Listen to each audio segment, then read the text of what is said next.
Monsieur le chef de la maison militaire du président de la République, mon général, des détachements d'honneur, du centre d'instruction de Kibomango est rangé pour vous accueillir et vous rendre les honneurs à l'occasion des remises et reprises des bâtiments préfabriqués. Le commandant détachement, le capitaine Bakangu Kombozi, Guilain. Amozo. Amo.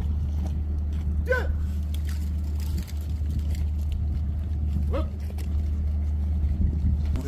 Ah, grand chef, ça va? Vous avez fini? Merci.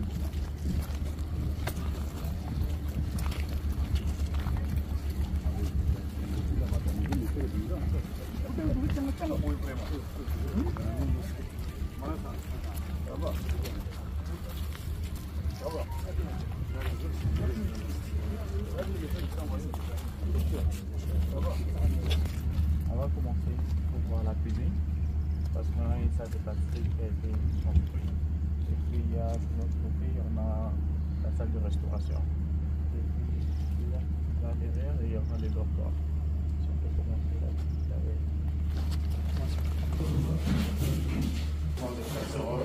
Parce que ce sont les rechois à gaz. Ok. Ça c'est pour des cuire à manger. Et puis là, on peut installer toutes les choses. On amène tout ici. Et après ici, on va avec ça au restaurant. Orada ve burada. İki tarafta. Burası hamur işleri. C'est ça la force de l'armée, on travaille ensemble.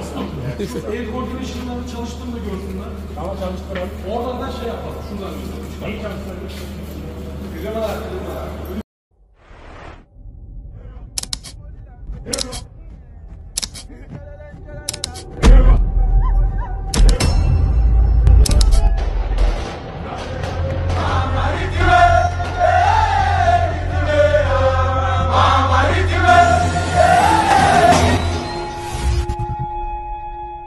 Ce ne sont pas les ondits, mais c'est du vécu. Ça, c'est les œuvres du président de la République. Il a toujours eu un souci pour son armée. Il cherche à tout prix à pouvoir modéliser cette armée par la prise en charge de l'armée à partir de la recrue jusqu'au dernier soldat. La preuve est là, c'est une première en RDC. Depuis l'époque coloniale, on n'a jamais vu ça. Ok? Désormais, tout celui qui va accepter de venir dans l'armée, il va être logé dans les meilleures conditions, comme les autres armées du monde. Donc il faut dire merci. Au président de la République, il n'est pas sur les moyens. Et ça fait plaisir. Aujourd'hui, ce n'est pas l'inauguration. Nous sommes venus pour récupérer les clés de ces bâtiments. Le moment de l'inauguration, je crois que tout le monde sera informé. Mais nous sommes déjà fiers. Nous sommes fiers d'être militaires congolais. Merci une fois de plus, merci beaucoup. Merci pour le travail. Un travail formidable, c'est un travail fantastique et nous allons faire de notre part. Une fois de plus, merci. Et ce n'est pas fini parce que ce n'est que la première partie. La deuxième partie fera l'objet d'un avenant pour qu'on puisse tout concrétiser et rendre beaucoup plus pratique ce qui a été promis par le commandant suprême.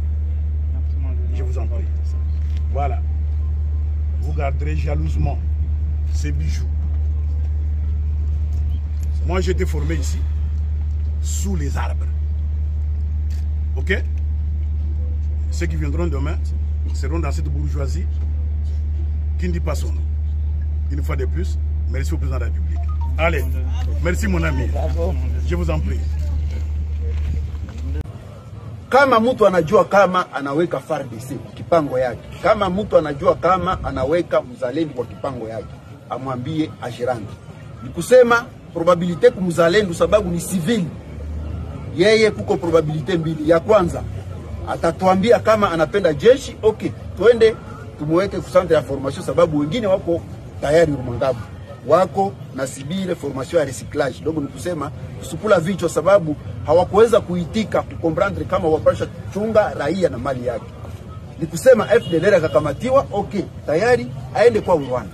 Ni ile peke yake. Lakini akakamatiwa kama hakujileta, sheria itafanya kazi yake. Wakati wamepatia wazalendo silaha wakiwa kupiganisha M23, raia wote wamepiga mikono, na pale ndio kumekuwa shida.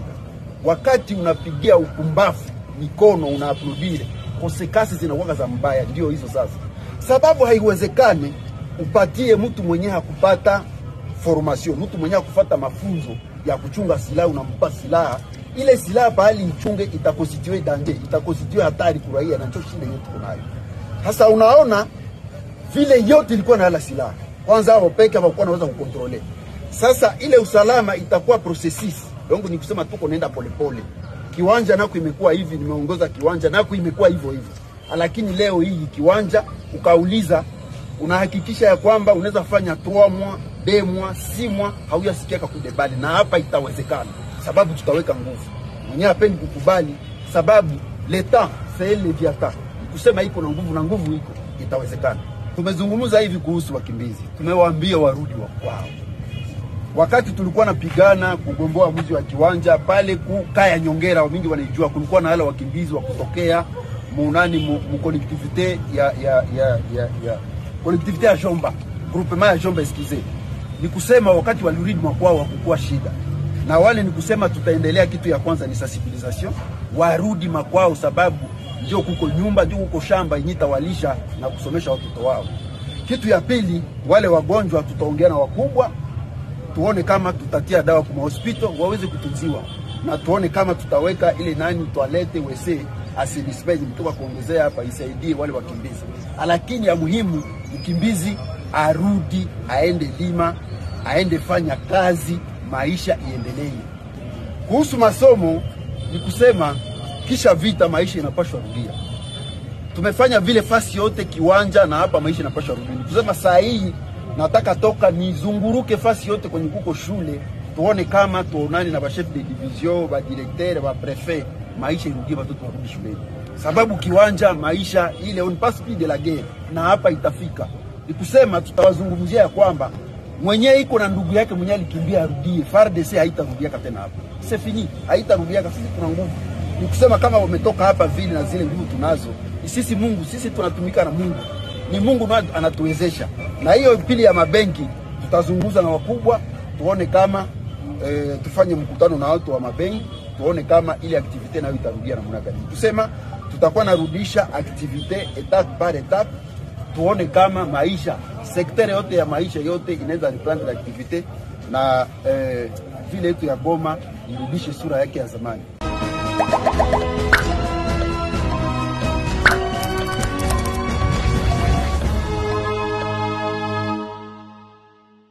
Demander aux honorables députés, mes chers collègues, vous qui avez le privilège de rencontrer le président de la République, il faut lui rapporter des choses vraies. Et en ce moment, le président est très préoccupé par la situation de la République démocratique du Congo. Je crois que certains d'entre nous n'en mesurent pas l'ampleur. Ce n'est pas le moment où un enfant va aller déranger le papa avec des fausses nouvelles. Je ne pense pas avoir dit ici et demandé aux députés d'aller négocier avec les M23 ou avec qui que ce soit. Je crois que le processus de Nairobi existe depuis longtemps, qui inclut les M23 et tous ceux qui doivent parler sous la coupe du président Uhuru Kenyatta. Je n'ai pas dit non plus qu'on va inventer la roue, puisque le processus de Luanda existe sur le plan diplomatique, avec tous ceux qui sont concernés. C'est comme ça que je vous ai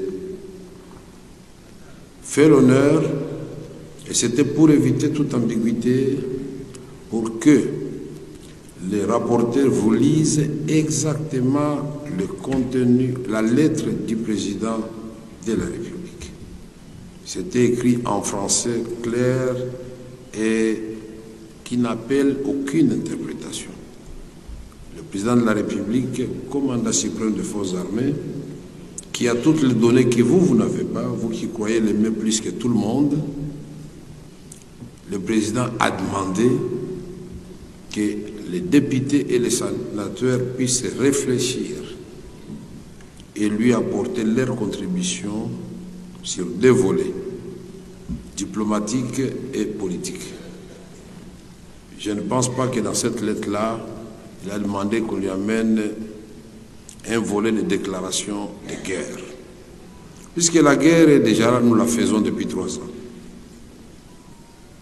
Et je vous ai dit hier que le temps n'était pas de notre côté. Parce que parmi les députés, il y en a qui ne savent même pas où se trouve Minova, Nyabibwe et consorts. Quand on vous dit, on vous parle en langue, il faut saisir la gravité de la situation. Je crois que nos amis d'ici le Kivu du Nord qui peuvent vous dire que Nyabibwe est effectivement tombé cette nuit. Ils sont à Iousi. Iousi, c'est à quelques minutes de Katana. Katana, c'est déjà la ville de Bukavu. C'est pourquoi je vous ai dit, est-ce que nous allons continuer à tourner en rond ou nous allons donner la matière au président de la République pour montrer que la République démocratique du Congo n'a jamais traversé une seule frontière avec ses voisins et que la République démocratique du Congo est attachée profondément à la paix, non seulement chez nous, mais aussi chez tous les voisins. Et je crois qu'en matière de l'art de la guerre, il faut des fois prendre l'adversaire là où il est faible ou le surprendre là où il ne vous attendait pas. Je croyais m'adresser vraiment à des gens déterminés et avec lesquels nous communions, puisque vous avez fait des interventions ici. Je pensais que nous avons parlé le même langage. Troisième élément, pour les habitués des forats ou des forums, c'est selon, comment vous allez mettre 10 commissions ensemble et commencer à parler sans un document de base? Le document qui vous a été distribué hier, nous avons dit que ça s'appelle document martyr. Vous pouviez même le déchirer et dire, bon, tout ceci, ça ne nous intéresse pas, nous avons un autre document. Mais en République démocratique du Congo, quand il y a un groupe de gens qui amènent une contribution, tout le monde veut être initiateur de tout. Et avec ça, nous n'allons pas avancer. Nous devons cultiver l'amour entre nous. Et ce que nous faisons ici, c'est une sorte de sacerdoce. On n'a pas dormi, on attendait que les commissions terminent. C'est à 2h30 qu'on nous dira, bon, finalement, ils sont fatigués, ils vont continuer le matin. Mais entre-temps, nous devrions continuer à donner des coups de fil. Quand nous travaillons, c'est sous serment de loyauté vis-à-vis de la patrie, vis-à-vis du président de la République. Aimer le président, ce n'est pas crier tout le temps au micro, j'aime le président, non, c'est dans les actes. Et je sais que je vous ai demandé, honorable député, sans contrainte, sans pression, faites en sorte que vous initiez vos intelligences pour que nous puissions donner la matière au président. Quatrième précision.